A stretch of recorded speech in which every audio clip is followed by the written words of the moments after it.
안녕하세요. 여기는 여러분의 꿈에 그림을 주놓는 서대문 공동체 라디오 지식 한 스푼 김민지의 그림 그리는 밤입니다. 여러분, 지난 한 주도 잘 보내셨죠? 제가 지난주에는 보이는 라디오에서 여러분들 찾아뵀었는데요.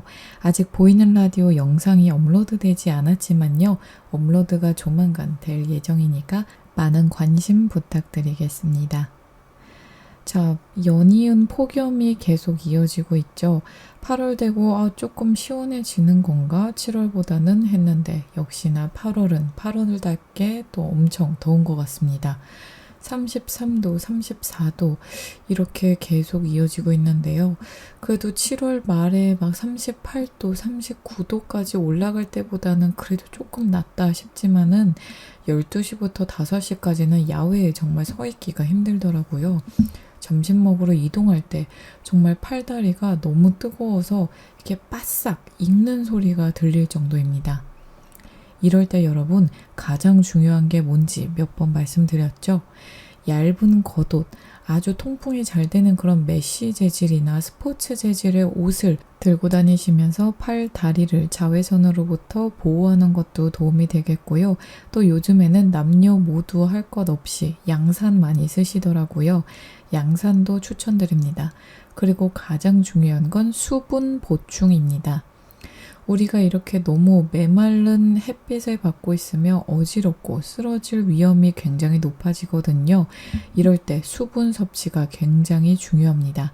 수분을 섭취하면 이렇게 몸 안에서 혈액이 돌고요. 또 온도를 낮춘다고 합니다. 그러니까 여러분 틈틈이 물을 자주 드시는 것을 추천드릴게요. 근데 이때 알코올이나 카페인 음료는 오히려 체온을 올릴 수 있는 위험이 있기 때문에 이온 음료나 정말 그냥 순수한 물 이런 거를 드시는 게 더 도움이 되겠습니다. 지난 주말에 8월 15일 광복절이 껴있는 휴가 다녀오신 분들 많으실 텐데요. 저도 8월 15일 휴가를 끼고 좀 가까운 근교에 놀러 갔다 왔습니다. 근데 이렇게 휴무다 좋아할 것만 아니라 광복절의 의미 굉장히 중요하죠. 많은 분들이 아니라 정말 거의 다 모든 분들이 알고 계실 광복절에 대해서 한 번 더 이야기 나눠볼게요. 광복절은 1945년 8월 15일 일본으로부터 국권을 되찾은 날과 또 대한민국 정부가 수립된 날을 기념하는 날이고 5대 국경일의 하나입니다. 정말 뜻깊은 날이죠. 저는 많은 국경일이 있고 이런 여러 가지가 있지만은 저는 광복절이 되면 정말 뜻깊고 꼭 두 손 모아서 기도를 드리고 태극기를 개양하는 편인데요. 정말 그분들이 안 계셨다면은 지금 저희가 이렇게 행복하고 풍요롭게 대한민국에서 살 수 없었으니까요. 우리나라 대한민국의 자유와 독립을 위해 헌신하신 분들의 용기와 희생을 기리며 역사를 기억하는 것이야말로 미래를 만들어가는 첫걸음이라고 생각합니다. 그 날의 의미를 다 함께 되새겨야겠죠? 이 부분은 정말 강조하고 또 강조해도 쉽지 않은 것 같아요. 그 고등학교, 중학교, 어린 나이이신 분들이 굉장히 많았고 또 나라를 위해서 희생하고 앞장서서 일본과 맞서고 전혀 이 죽음을 두려워하지 않는 그런 용기와 맹렬함. 막상 제가 그 상황에 닥치면 저 또한 나라를 위해 그럴 것 같지만 그거 정말 생각보다 쉽지 않을 것 같아요. 왜냐면 저 또한 나약한 인간 하나이고 나라를 위해서 내 자신을 희생할 수 있을까? 그런 생각을 해본다면 이런 고민의 시간조차 가지시지 않은 애국 열사분들이 정말 대단하다고 생각합니다. 그러므로 인해서 저희가 다시 한번 감사드리고 매해 광복절을 기려야겠죠. 올해로 광복 80주년인데요. 일본에게 나라를 뺏겼을 때 우리나라 상황 정말 안 좋았잖아요. 그런데 고작 80년 만에 이렇게 선진국이라고 불리울 수 있는 대한민국을 이루은 것은 그 당시에 노력해 주신 분들 덕분이고 또 우리 모두가 함께 노력했기 때문이겠죠. 저는 정말 대한민국 자랑스럽습니다. 자, 오늘도 재미있고 알찬 그림 이야기 준비해 왔으니까요. 저희는 첫 번째 곡 듣고 다시 만나보도록 할게요. 오늘 들어보실 첫 번째 곡은요. 로이킴의 봄봄봄입니다.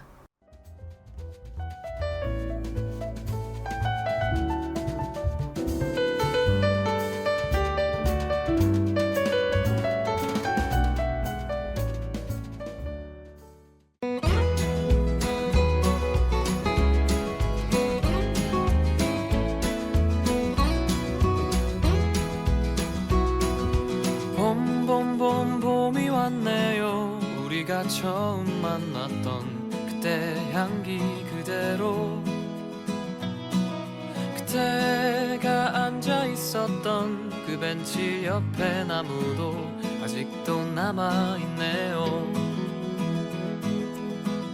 살아가다 보면 잊혀질 거라 했지만 그 말을 하며 안 될 거란 걸 알고 있었어.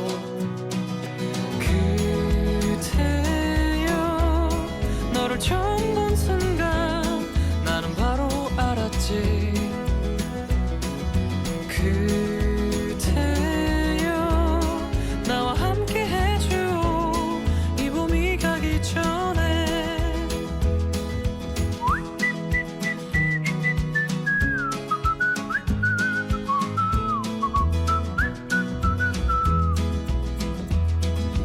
봄봄봄봄이 왔네요.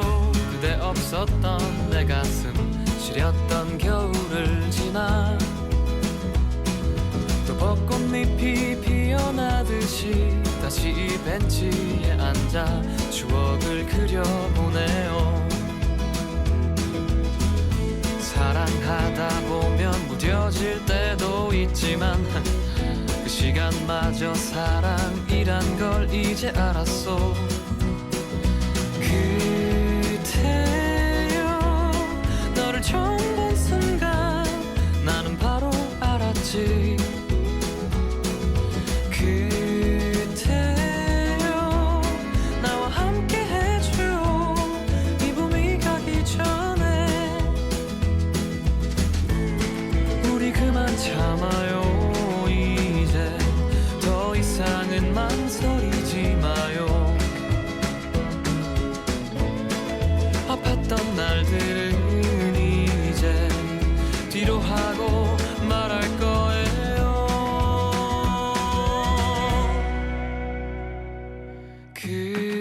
그대여 너를 처음 본 순간 나는 바로 알았지. 그대여 나와 함께 해줘 이 봄이 가기 전에.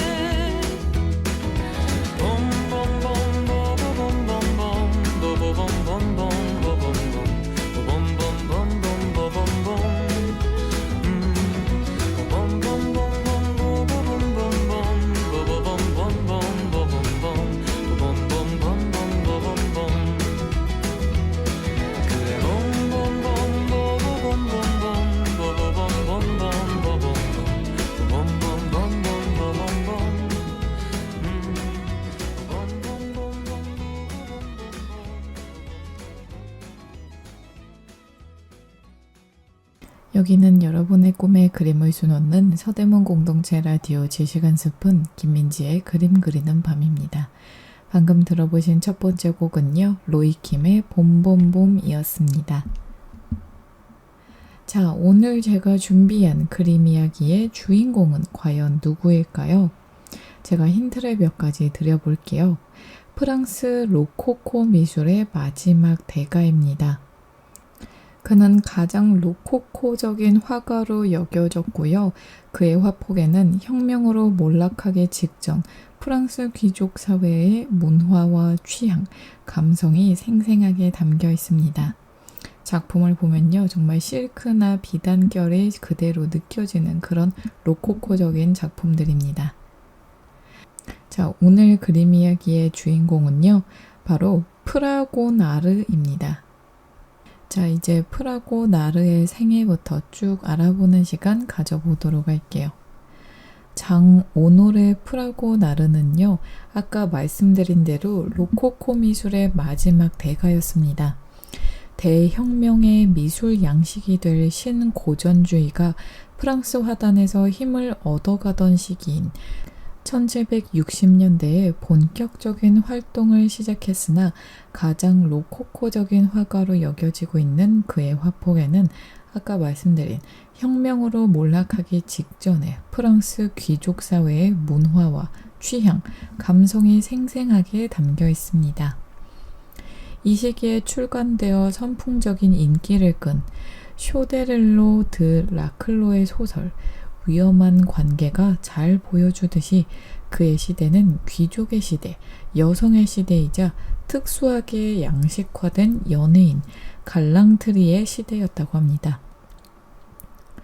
로코코는 서양 미술사에서 처음으로 사랑이라는 주제를 전면에 내세운 양식이었는데요.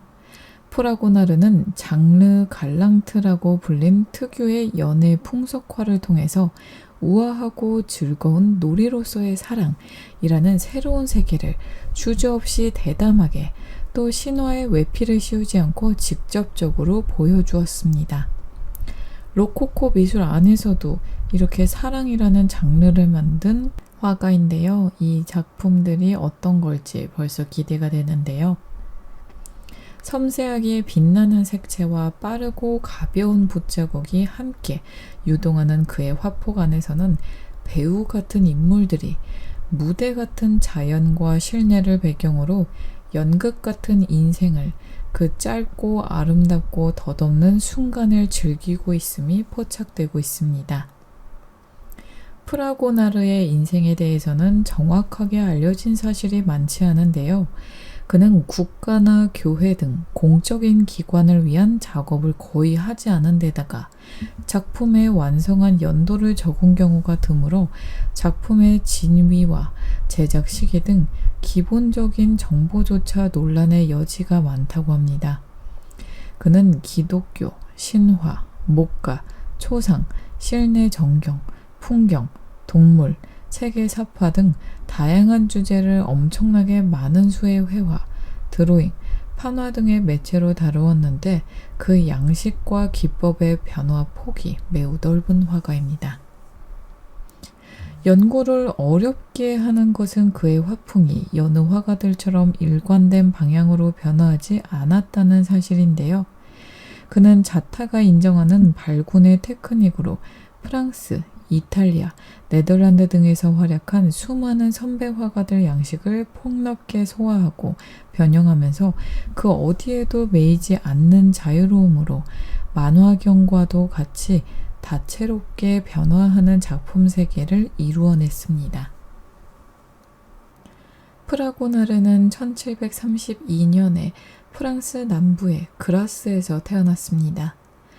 부모는 상업과 장갑 제작업에 종사했는데 형편이 어려워져 그가 6살이 되는 1738년에 가족이 파리로 이주했습니다. 그도 13살 때쯤부터 공증인 사무실의 사환으로 나가 생계를 돕기 시작했고 일보다 그림에 더 재능을 보여 당대 전성기를 누리던 화가 부셰를 찾아갔습니다. 부셰는 기초를 배울 선생님으로 샤르댕을 소개했는데요. 잠시 샤르댕의 화실에서 배우다 부셰에게 간 것이 17살이 되던 1749년이었습니다. 거기서 스승에게 수업을 받고 그의 일을 보조했죠. 그러다 20살이 되는 1752년에 왕립 아카데미 최고의 미술 경연대회인 로마상의 응모에 수상했습니다. 처음으로 응모한 게 또 굉장히 큰 대회였는데 여기서 수상했다니 정말 타고난 실력이 있었던 수재였나 봐요. 이렇게 수상자는 로마에 있는 아카데미 드 프랑스에 유학의 기회가 주어졌는데요. 그는 로마에 가기 전에 수상자들을 위한 왕립학교에서 1756년까지 수업을 받았고, 동시에 교회, 개인의 주문을 받아 종교화, 목가주자의 장식화 등을 제작했습니다. 그 후 24살이 되는 1756년에 로마에 도착해 아카데미 드 프랑스의 수업을 받고 장학생의 의무 중 하나였던 이탈리아의 걸작 모사 작업을 하는 동시에 이탈리아 전역을 돌며 풍경 사생 작업을 많이 했습니다. 자, 저희는 여기서 잠깐 쉬고 노래 한 곡 듣고 와서 다시 만나보도록 할게요. 이번에 들어보실 곡은요, BMK의 꽃 피는 봄이 오면입니다.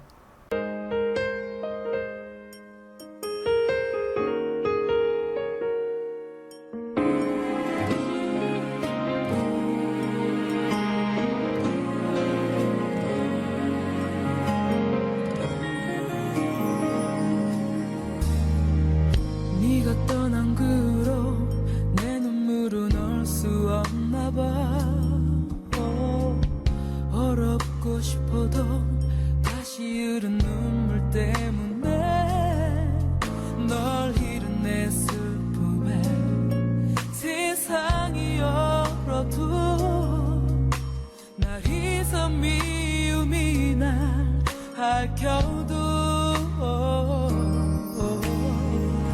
뿌리 깊은 사랑은 이젠 떼어낼 수 없나 봐. 처음부터 넌 내 몸과 한 몸이었던 것처럼 그 어떤 사랑조차 꿈도 못 꾸고 이내 널 그리고 또 원하고 난 네 이름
허전한 마음에 지식 한 스푼.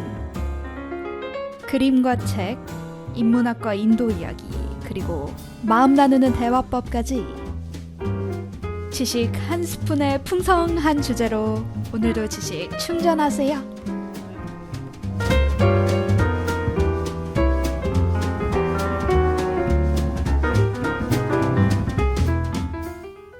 여기는 여러분의 꿈에 그림을 수놓는 서대문 공동체 라디오 지식 한 스푼 김민지의 그림 그리는 밤입니다. 방금 두 번째로 듣고 오신 곡은 BMK의 꽃 피는 봄이 오면 이었습니다. 이렇게 더운 한여름인데 첫 번째 곡과 두 번째 곡이 왜 봄에 연관된 거냐고요? 그 이유는요, 그냥 제가 광복절이 지난주에 있어서 뭔가 우리나라에 봄이 찾아온 그 기분을 떠올리면서 선곡해 보았습니다. 자, 이어서 그림 이야기 해보도록 할게요. 프라고나르가 1752년에 왕립 아카데미 최고 미술경연대회 로마상의 응모에 수상했잖아요. 수상자에게 주어지는 유학의 기회로 24살이 되는 1756년에 로마에 도착해 아카데미 드 프랑스의 수업을 받고 장학생의 의무 중 하나였던 이탈리아의 걸작 모사 작업을 하는 동시에 이탈리아 전역을 돌며 풍경 사생 작업을 많이 했는데 이 여행에는 화가 위베르 로베르와 그의 후원자인 생농 수도원장 혹은 생농으로 불린 장 클로드 리샤르가 동행했는데 그는 이후 프라고나르의 주요 후원자가 되었습니다. 그렇게 이탈리아에서 5년을 보내고 파리로 돌아온 직후에 프라고나르는 유학 시절의 스케치들을 기반으로 한 풍경화를 그리는 동시에 개인 후원자들을 위해 밑그림이나 예비 작업 없이 캔버스에 직접 유화로 시작해 완성하는 스케치풍의 그림을 몇 점 그렸다고 합니다. 그중 가장 인기 있는 작품인 목욕하는 여인들에는 이후에도 나타날 그의 회화적 특징이 잘 드러나 있는데요.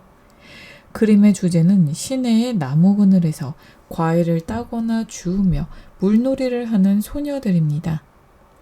스승 부셰와 달리 프라고나르는 누드의 구실로 신화를 끌어들이지 않았으나 완전히 현실적인 인물을 그렸다고도 할 수 없습니다.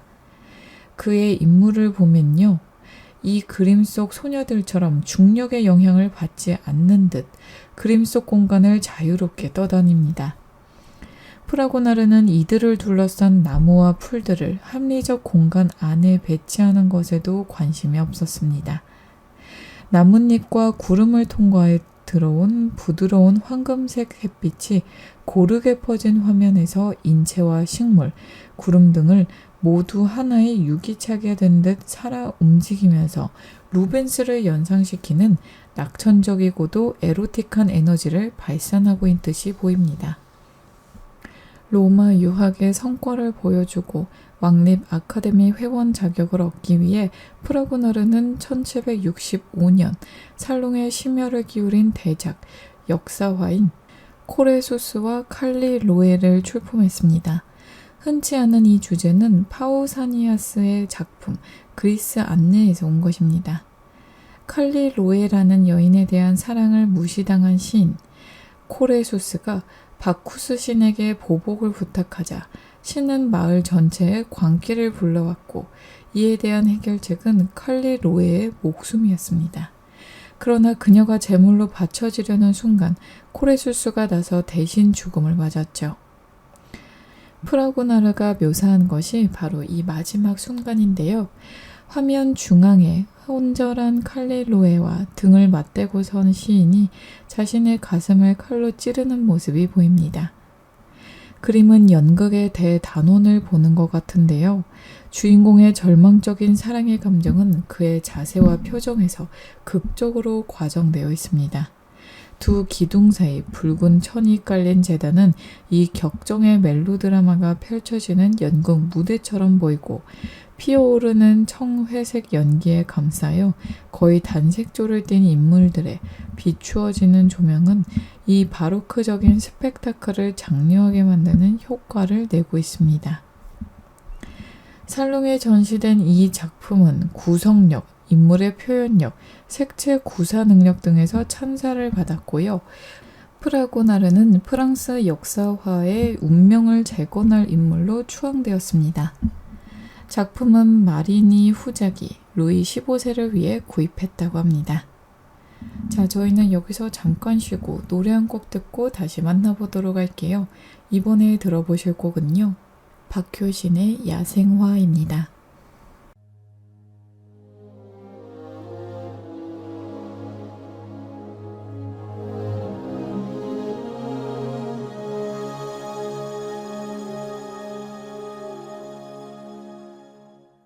하얗게 피어나 얼음꽃 하나가 달가운 바람에 얼굴을 내밀어 아무 말 못했던 이름도 몰랐던 지나간 날들의 눈물이 흘러 차가운 바람에 숨어있다 한 줄기 햇살에 몸 녹이다 그렇게 너는 또 한 번 내게 온다 좋았던 기억만 그리운 마음만 네가 떠나간 그 길 위엔 이렇게 남아 서 있다 잊혀질 만큼만 괜찮을 만큼만 눈물 머금고 기다린 떨림 끝에 다시 나를 비우리라 사랑은 피로 지는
여기는 여러분의 꿈에 그림을 줘놓는 서대문 공동체 라디오 지시간 스푼 김민지의 그림 그리는 밤입니다. 방금 듣고 오신 곡은 박효신의 야생화였습니다. 자, 이어서 프라고나르 이야기 계속 해보도록 할게요. 프라고나르의 작품 코레소스와 칼리로에로 엄청난 명성을 얻었다고 했잖아요. 하루아침에 명성을 얻었지만 프라고나르는 왕을 위해 그림을 그리고 아카데미의 교정이 되는 것과 같은 예상 수순을 밟지 않았다고 합니다. 1767년 이후에도 살롱에도 작품을 내지 않고 개인 후원자를 위해 에로틱한 주제를 다룬 소규모 회화를 주로 제작했죠. 그의 살롱 데뷔작에 열광했던 디드로 등은 그가 일부 소장가들의 경박한 취향을 부추기는 데 재능을 낭비하고 있다고 비난하기도 했다고 합니다. 정말 재능이 많은데 조금 아쉽기는 하겠네요. 이러한 방향 전환의 이유를 정확히 알 수는 없으나 작품 코레소스와 칼리로이를 그리면서 프라고나르는 아카데미의 요구에 맞추기 위해 강요된 작업을 하고 있는 것 같은 느낌을 받을 수 있습니다. 천성에 거슬러 가며 많은 노력을 기울여 작업을 했으나 이러한 장엄한 주제가 공허하다는 생각을 했을 수도 있겠죠. 경제적인 이유도 있었을 것 같습니다. 작품 코레수스와 칼리로의 대금 지불이 마무리되는데 8년이나 걸린 데서 알 수 있듯이 명예가 돈이 되는 데는 시간이 걸렸고요. 프라고나르한테는 여유가 없었던 것입니다. 그 후 아카데미를 벗어난 프라고나르의 자유는 새로운 유형의 인물화를 만들어냈는데요. 상상의 인물들이라고 불리는 이 인물화들은 비슷한 크기와 양식의 남녀 반신상인데 현재 1768년에서 72년경에 제작된 것으로 보이는 그림 14점이 남아 있습니다. 모델은 모두 비슷한 복장을 하고 있는데 이 옷 때문에 스페인 의상을 입은 초상이라 불리기도 하지만 실제 이 옷은 스페인과는 관계없고 앙리 4세와 루이 13세 때, 즉 마리드 메디치를 그린 루벤스의 시대 프랑스 의상에 가깝습니다. 작품 상상의 인물 생농 수도 원장과 음악 라 브루테슈는 이 유형에 속하는 인물화들입니다. 두 모델은요, 형제 사이로 모두 프라고나르의 열렬한 후원자였다고 해요. 이처럼 주인공이 누구인지 알려진 경우도 있고 아닌 경우도 있지만 모두 모델을 두고 그린 초상임이 분명한데 이들은 자신의 정체를 부각시키기보다 시인, 음악가, 화가, 배우, 가수, 전사와 같은 역할을 연기하고 있는 듯한 포즈를 취하고 있습니다. 이들이 몇 점씩 짝을 이루어 걸렸었는지, 개별적으로 감상되었는지, 아니면 한꺼번에 집중적으로 그려졌는지, 다른 작업도 하면서 오랜 기간에 걸쳐 그려졌는지는 확실하지 않습니다. 이 그림들에서 가장 두드러지는 것은 물결치며 흐르는 듯한 대담하고 활력 있는 필선인데요. 화가 자신이 1시간 안에 완성했다는 기록을 남기기도 했는데 실제로 그와 같은 속도감이 느껴집니다. 여기서 유화의 붓은 드로잉의 펜과 별 차이가 없고 페인팅과 드로잉, 스케치와 완성작은 다르지 않은 것이 됩니다. 다양한 인물의 특징과 성격, 분위기를 탁월하게 잡아낸 기술이 돋보이는 이런 화법은 네덜란드 화가 프란스 할세의 영향을 받은 것으로도 여겨졌는데요. 그뿐 아니라 티치아노 초상화의 구도와 자세, 또 젊은 시절 렘브란트 초상화의 쾌활한 분위기의 영향도 보여지고 있습니다. 이 모든 것들이 프라고나르의 손을 거쳐 그가 사랑하고 그를 아끼는 사람들의 연기를 통해 눈부시게 화려한 행복의 스냅샷을 만들어낸 것입니다.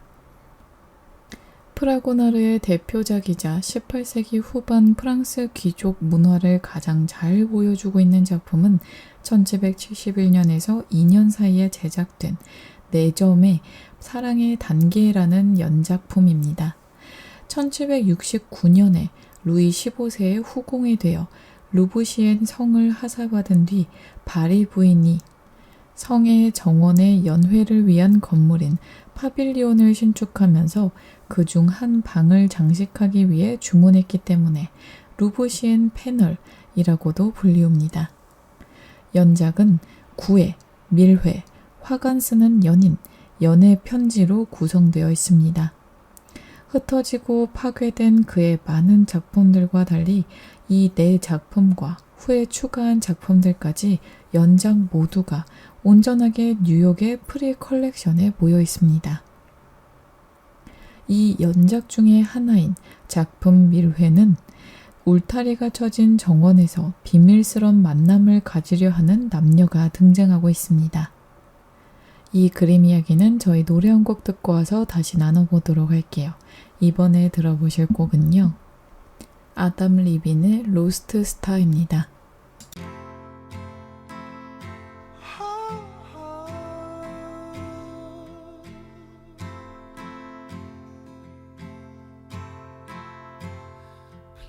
Please don't see just a boy caught up in dreams and fantasies. Please see me reaching out for someone I can't see. Take my hand, let's see where we wake up tomorrow. Best laid plans, sometimes it's just a one night stand. I'll be damned, Cupid's demanding back his arrow.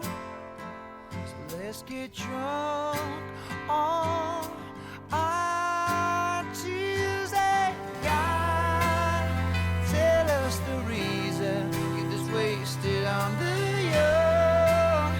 It's hunting season and the lambs are on the road, searching for meaning. But are we all lost stars, trying to light up the dark? Who are we? Just a speck of dust within the galaxy. Woe is me if we're not careful, turn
허전한 마음에 지식 한 스푼.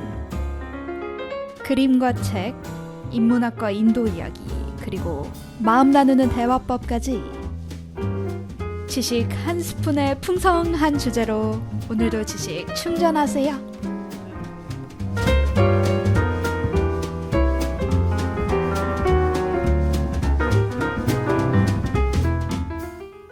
여기는 여러분의 꿈에 그림을 수놓는 서대문 공동체 라디오 지식 한 스푼 김민지의 그림 그리는 밤입니다.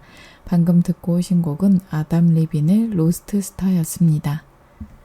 프라고나르의 대표작이자 18세기 후반 프랑스 귀족 문화를 가장 잘 보여주고 있는 연작 사랑의 단계 중에서도요. 그 중에서도 밀회라는 작품 이야기해 보도록 할게요. 이 작품을 보면 아까 말씀드린 대로 울타리가 쳐진 정원에서 비밀스러운 만남을 가지려 하는 남녀가 보이죠. 먼저 도착한 여자는 오른손에 든 편지를 읽다가 화면 왼쪽에 인기척을 느끼고 왼손을 뻗어 사다리를 타고 정원에 들어오려는 남자를 제지하고 있습니다. 여기서 사다리를 타고 담을 넘어 들어오는 장면 때문에 이 그림에 성체 습격이라는 별명이 붙었다고 합니다. 화면 중앙에 비너스 조각도 화살통을 달라고 조르는 큐피드를 제지해 아직은 사랑의 때가 아님을 알리고 있습니다. 정원의 나무는 인물과 조각을 돋보이게 하면서 사랑의 에너지를 뿜어내는 것과 같은 모양새를 하고 있고 정경에 무심히 놓인 듯한 입구가 보이는 물병과 또 통나무도 각각 여성과 남성을 상징하는 듯 화면을 구성하는 모든 것이 조화를 이루며 긴장된 사랑의 흥취를 전달하고 있습니다. 이 그림의 배경이 된 곳은요, 영국식 정원, 풍경 전원 혹은 픽처레스크 정원이라고 불리던 것으로 18세기 중후반에 프랑스 귀족들 사이에서 유행한 전원 취미의 일부였다고 합니다. 영국에서 시작된 이런 정원은요, 말 그대로 그림을 본떠서 만들어졌는데 대표적인 모델은 17세기 프랑스 화가 클로드 로랭이 그린 목가적 풍경화, 곧 고대의 황금시대를 그린 이상적 풍경화였습니다. 베르사유 궁전에서 볼 수 있듯 프랑스식 정원이 기하학이고 대칭적인 모양으로 정리되어 있던 것과 달리 픽처레스크 정원은 최대한 자연스러워 보이게 꾸며져 있습니다. 이 그림에서 잎이 무성한 나무와 앙상한 나뭇가지가 함께 등장하는 것처럼 수목은 자연의 비옥함과 다양성을 느낄 수 있도록 인위적으로 배열되어 있습니다. 이런 정원으로 파리라는 도시의 전원 풍경을 창조한 귀족들은 이곳에서 목가적인 사랑 노름을 즐겼다고 합니다. 루이 14세 시대까지의 엄격하고 딱딱한 궁정식 예절의 실증을 느낀 귀족들이 바로 자연 속에서 자연을 모방한 정원 안에서 비단 옷을 입은 채 농가의 순진한 처녀와 시골의 소박한 목동을 연기하는 색다른 재미에 빠져든 것입니다. 프라고나르가 작품 사랑의 단계에서 그린 사랑이 바로 이런 귀족들의 목동놀이였습니다. 이러한 놀이의 전통은 트리아논 궁에서 세브르산 도자기에 우유를 짜며 전원 생활을 흉내낸 마리 앙뚜아네트에까지 이어지는 것으로 18세기 후반 프랑스 귀족 문화의 중요한 단면이 있습니다. 연작은 18세기 장식미술의 최고 걸작이라고 할 수 있는 스케일과 회화적 완성도를 보이고 있으나 주문자인 뒤 바리 부인은 작품을 예정된 자리에 걸지 않고 화가에게 돌려보냈습니다. 그 이유에 대해선 여러 추측이 있는데 그 중에는 그림이 뒤 바리 부인의 애정 행각을 노골적으로 나타냈다거나 작품 밀회에 등장하는 남자가 루이 15세를 닮아 왕위 스캔들이 생길까 걱정했다는 이야기도 있다고 합니다. 그림의 양식이 문제였다는 설명도 있는데요. 완성된 건물이 신고전주의풍이라 이렇게 사치스럽고 호사스러운 그림과 어울리지 않았고 이때 이미 로코코가 신고전주의에 비해 구식으로 보여 항상 유행의 첨단에 있고 싶어하는 뒤바리 부인을 만족시키지 못했다는 것입니다. 결국 그 자리를 대체한 것이 다비드의 스승인 비앙의 신고전주의풍 그림이었다는 사실은 이런 해석을 뒷받침해주죠. 그랬다면 주문자가 사전에 프라고나르의 화풍을 몰랐던 것이 아니기 때문에 화가로서는 자존심이 상하고 억울할 수밖에 없었을 것입니다. 정말 저라도 그랬을 것 같아요. 이로 인한 상처를 치유하기 위해서인 듯 작품 완성 직후인 1773년에 화가는 다시 이탈리아로 긴 여행을 떠났습니다. 저희는 여기서 노래 한 곡 듣고 이어서 이야기해 보도록 할게요. 이번에 들어보실 곡은요. 부석순의 자꾸만 웃게 돼입니다.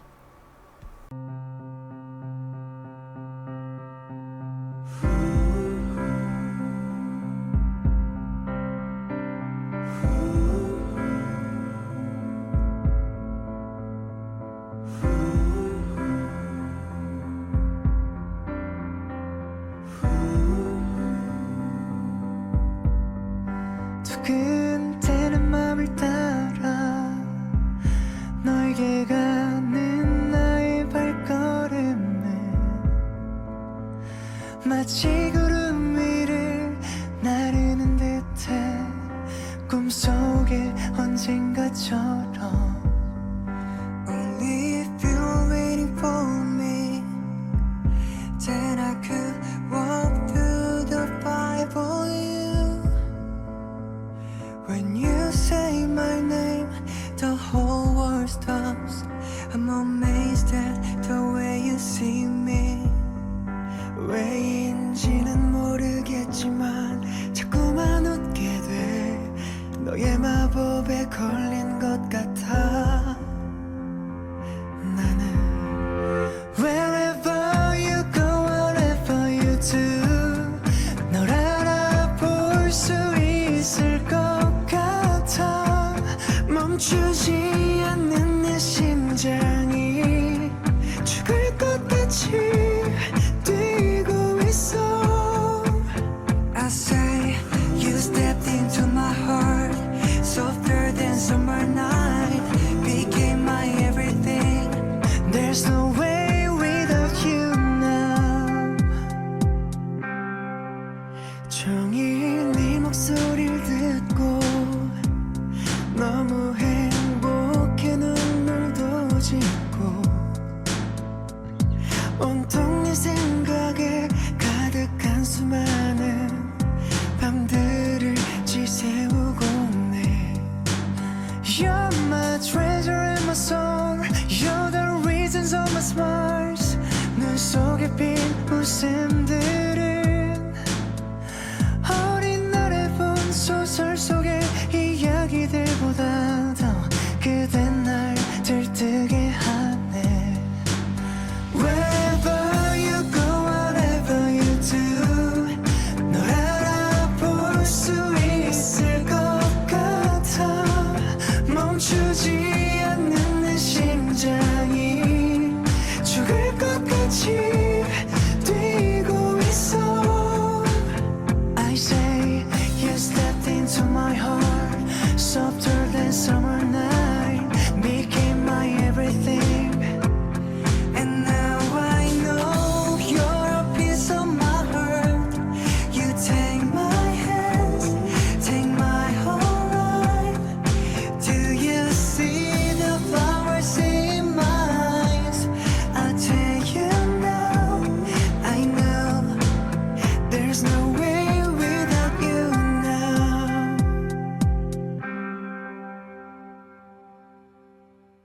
여기는 여러분의 꿈에 그림을 주놓는 서대문 공동체 라디오 지시간 숲은 김민지의 그림 그리는 밤입니다. 자, 이어서 프라고나르 이야기해 보도록 할게요.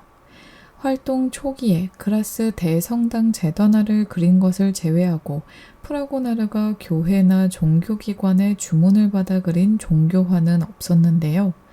1776년에 개인 후원자인 베리 후작의 주문으로 작품 목동들의 경배라는 종교화를 그린 적이 있는데 그 작품과 짝으로 걸어둘 작품을 주문받고 완성한 것이 작품 빗장이라는 에로틱한 그림입니다. 화면의 왼쪽 절반을 차지하고 있는 침대가 있는 실내에 두 남녀가 보이죠. 여자는 의자를 넘어뜨리고 급히 방 밖으로 나가려 했던 듯하나 남자는 그녀를 가로막고 문에 빗장을 걸었습니다. 조명은 남자의 손끝에 있는 이 빗장을 가장 밝게 비추고 있죠. 이 작품은 그의 작품 가운데 가장 유명하고 인기 있던 그림 중 하나로 판화로 만들어져 유포되었고 모작도 많이 나왔습니다. 이전에 비해 단순해진 화면 구성 요소와 명확해진 윤곽선 등은 신고전주의적 역사화를 연상시키나 그림의 주제는 신고전주의가 즐겨 다룬 영웅적 도덕이 아니라 저항할 수 없는 욕망의 힘, 즉 여전히 같은 사랑 노름입니다. 주인공의 욕망은 두 사랑의 표정이나 몸짓뿐 아니라 화면 절반을 차지하고 있는 침대를 통해서도 보여주고 있죠. 여성의 가슴을 닮은 베개, 여성의 허벅지와 무릎을 닮은 침대 모서리, 남성과 여성의 성기 모양으로 주름이 잡힌 붉은 커튼 등의 시각 요소는 화면 전체를 사랑의 격한 흥분으로 채우고 있습니다. 이 작품에서 보이는 중심을 벗어난 대담한 구도와 조명, 빛과 어둠의 극적인 대조 등은 많은 후배 화가들이 모방해서 그는 새로운 흐름을 선도하는 사람으로 여겨졌고 잠시나마 루부시엔의 수모를 잊을 수 있었습니다. 말년에 프라고나르는 실내를 장식할 풍경화를 많이 그렸는데요. 작품 생클로의 축제는 이 중 가장 크고 인상적인 작품입니다. 파리 근교 생클로의 공원에 로코코 시대의 선남 선녀들이 모였습니다. 화면 좌우에 거리 연극과 인형극 무대가 보이지만 그 무대에 선 이들보다 더 배우 같아 보이는 것은 이 픽처레스크한 자연 풍경 속을 거니는 인물들입니다. 인간은 항상 가장 시적인 순간에도 자기 이외의 시선을 의식하며 살게 되지만 로코코 시대 프랑스 왕족들은 출생부터 사망까지, 식사부터 용변까지 삶의 모든 순간에 항상 관객을 두었던 연극 같은 생활을 한 것으로 유명합니다. 이 시기 귀족들의 생활도 크게 다르지 않았죠. 때는 늦은 여름의 늦은 오후입니다. 햇빛은 얼마 남지 않았고요. 이들이 그늘없는 행복을 누릴 시간도 얼마 남지 않았습니다. 자연 속에 펼쳐진 사랑과 행복의 유토피아를 그리는 전통은 16세기 베네치아의 바커스 축제, 17세기 루벤스의 사랑의 정원, 18세기 초와토의 키테라 섬을 거쳐 프라고나르의 생클로에서 한 장을 마감하고 19세기에는 마네의 튠르리, 루누아르의 물랑드 라 갈레트 등 다른 맥락의 사교 모임, 유흥의 장소가 등장하게 됩니다. 1780년대에 그는 가정을 주제로 한 작품을 많이 그렸는데요. 1769년에 마리 안느 제라르와 결혼한 그는 딸과 아들을 하나씩 두었는데 아들에게 그림을 가르쳐 주었고요. 1778년에는 14살의 처제에게도 그림을 그렸습니다. 이 시기에 라퐁텐의 우화, 또 세르반테스의 돈키호테 등 책을 위한 사파 작업도 했습니다. 1789년 대혁명이 일어난 후 가족과 함께 고향 그라스로 갔다가 1792년에 파리로 와서 박물관으로 바뀐 루브르와 베르사유에 관련된 행정적인 일을 1800년까지 했습니다. 그러다가 나폴레옹의 전성기이던 1806년에 그는 화가로서는 거의 잊혀진 상태로 사망했습니다. 자, 이렇게 프라고나르의 생애와 작품들에 대해서 좀 알아봤는데요. 로코코 미술은 제대로 평가받기보다 경박한 에로티시즘과 도피주의의 산물로 과도하게 비난받아온 세월이 깁니다. 프라고나르의 경우는 19세기 중반 이후에야 그의 가치를 인정받는 비평가와 작가들이 생겨났고 작품의 쉬운 주제와 매력적인 형식은 시장에서 인기를 끌었답니다. 저는 다음 주에도 알차고 재미있는 그림 이야기로 여러분들 찾아뵙도록 하겠습니다. 지금까지 여러분들의 꿈에 그림을 주놓는 서대문 공동체 라디오 지식한 스푼 김민지의 그림 그리는 밤이었습니다.